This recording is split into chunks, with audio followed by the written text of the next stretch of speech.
불멸의 밤. 오늘 밤도 잠들지 못해서 이 영상을 보고 계신 분들이 많을 텐데요. 한국인 5명 중 1명이 불면증으로 고생하고 있다는 통계가 있습니다. 여러분이 잠들지 못하는 이유가 단순히 의지력 부족이나 나쁜 습관 때문만이 아니라는 것을 말씀드리고 싶습니다. 불면증에는 명확한 과학적 원인들이 있고 따라서 과학적인 해결책도 존재합니다.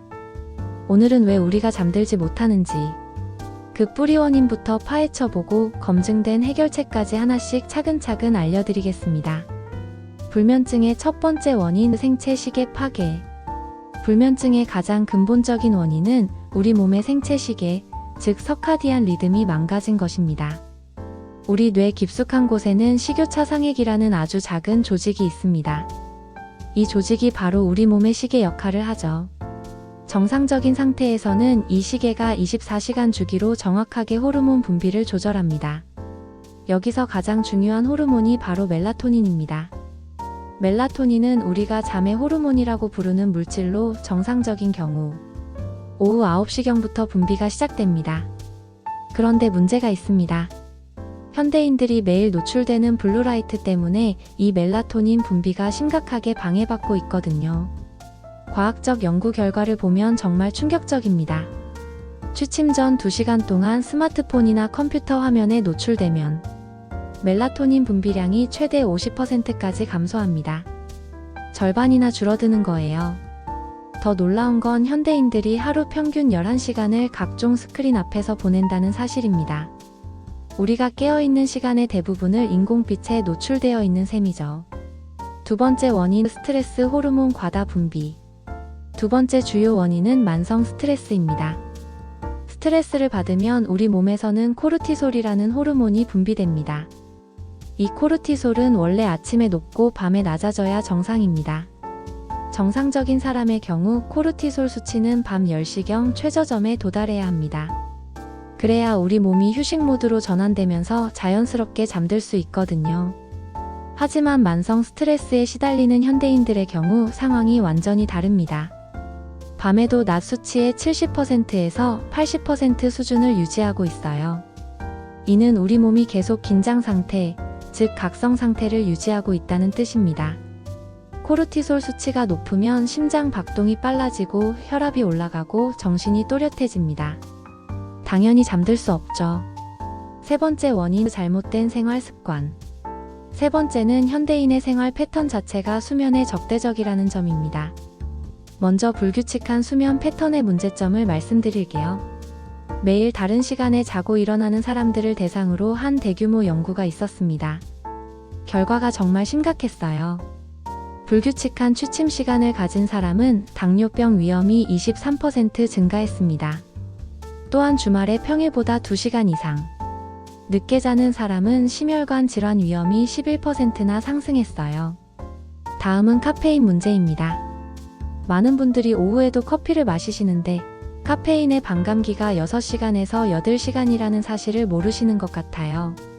오후 2시에 커피 한 잔을 마셨다면 밤 10시에도 카페인의 절반이 여전히 우리 몸에 남아있다는 뜻입니다.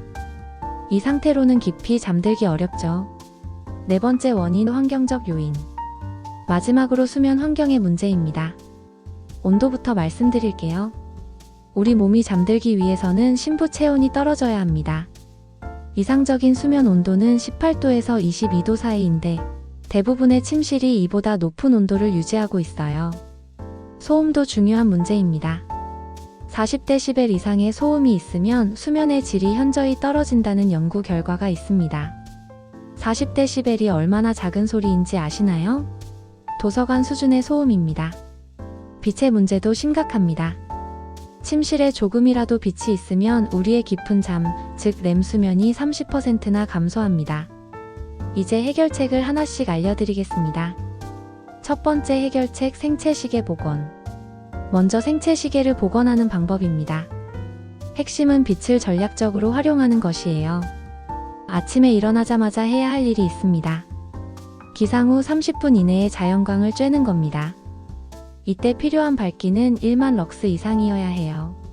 흐린 날의 야외 밝기 정도입니다. 왜 이렇게 밝은 빛이 필요할까요? 이 강한 빛이 우리 뇌에 신호를 보내서 멜라토닌 분비를 정확히 14시간에서 16시간 후로 예약하기 때문입니다. 아침 7시에 햇빛을 쬐다면 밤 9시에서 11시 사이에 자연스럽게 졸음이 오게 되는 거죠. 반대로 저녁에는 빛을 차단해야 합니다. 취침 2시간 전부터는 모든 블루라이트를 차단하세요. 실내 조명도 300럭스 이하로 낮춰야 합니다. 블루라이트 차단 안경을 착용한 실험 결과를 보면 멜라토닌 분비가 58%나 증가했습니다. 정말 극적인 효과죠. 온도 조절도 중요합니다. 침실 온도를 18도에서 22도로 유지하시고 취침 전에 따뜻한 목욕을 해보세요. 38도에서 40도의 물에서 10분에서 15분 정도면 됩니다. 목욕 후에 우리 몸의 체온이 급격히 떨어지면서 자연스럽게 졸음이 옵니다. 이는 우리 몸의 자연스러운 생리 현상을 활용한 방법이에요. 두 번째 해결책 수면 위생법. 다음은 수면 위생법입니다. 가장 중요한 것은 수면 제한 요법입니다. 침대에 누워있는 시간을 실제 수면 시간의 85% 이상으로 유지하는 겁니다. 예를 들어 실제로 6시간밖에 못 잔다면 침대에는 7시간 이상 누워있으면 안 됩니다. 잠들지 못하면 15분에서 20분 내에 침대에서 나와서 다른 활동을 하세요. 이 방법을 정확히 실천하면 수면 효율성을 90% 이상까지 올릴 수 있습니다. 규칙성도 절대 중요합니다. 매일 같은 시간에 자고 일어나는 것, 이게 기본입니다. 주말에도 평일 기상시간과의 차이를 1시간 이내로 제한하세요. 이렇게 규칙적인 패턴을 유지하면 단 2주 내에 우리 몸의 생체 시계가 재설정됩니다. 낮잠에 대해서도 말씀드릴게요. 낮잠 자체가 나쁜 건 아닙니다. 다만 전략적으로 자야 해요. 오후 1시에서 3시 사이에만 자시고 절대 30분을 넘기지 마세요. 30분 이상 자면 깊은 잠에 빠져서 밤잠을 방해합니다. 세 번째 해결책 생화학적 최적화. 이제 우리 몸의 생화학을 최적화하는 방법을 알려드리겠습니다. 운동부터 시작할게요.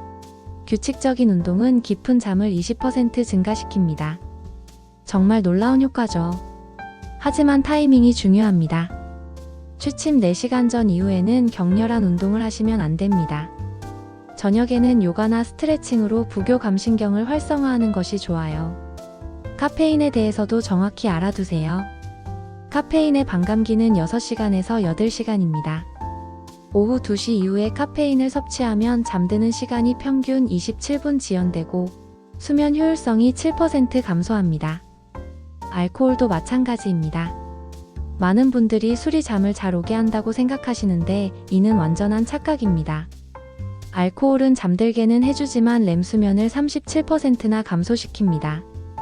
또한 수면 중 각성 횟수가 3배에서 4배까지 증가해요. 마지막으로 마그네슘에 대해 말씀드릴게요. 전체 인구의 68%가 마그네슘 부족 상태라고 합니다. 마그네슘을 보충하면 잠드는 시간이 17분 단축되고 수면의 질이 16% 향상됩니다. 즉석 실전법. 지금 당장 활용할 수 있는 방법 2가지를 알려드릴게요.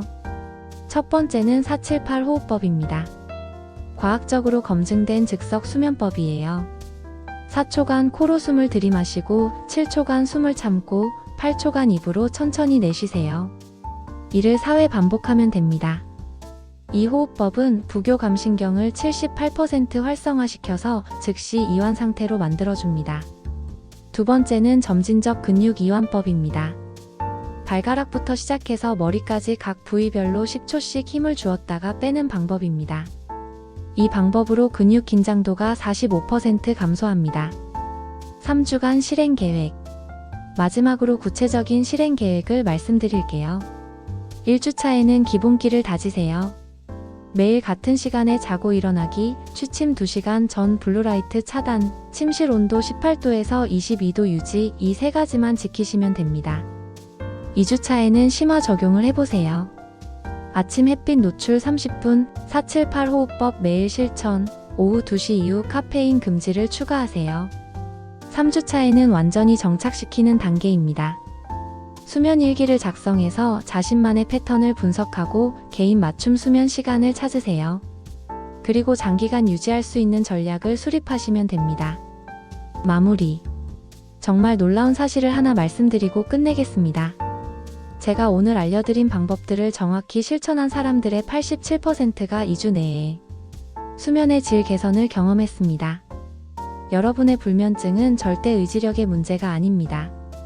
과학적인 원인이 있고 과학적인 해결책이 있어요. 오늘부터 하나씩 실천해보세요. 좋은 수면은 선택이 아닌 필수입니다.